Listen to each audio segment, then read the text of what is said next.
Guys ഇവിടെയൊക്കെ മണ്ണോടിയിട്ടേക്കാണ് കടലേറുന്ന കാരണം.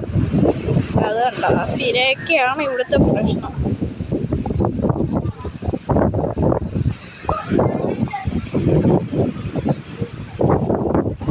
ഭയങ്കര കാറ്റൊക്കെ ഉണ്ട്.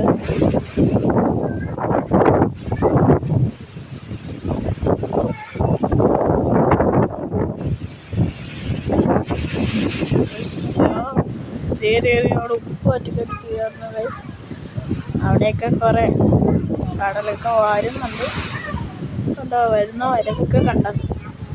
ഈ വരവാണെങ്കിൽ ഞങ്ങളുടെ വീട് മൊത്തം നശിഞ്ഞു പോകും.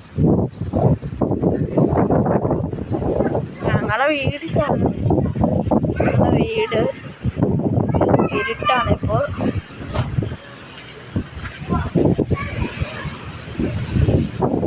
പല സ്ഥലത്താണ് വെട്ടം വരുന്നത്. വലിയ തിരമല പോലെ എന്തോ വരും.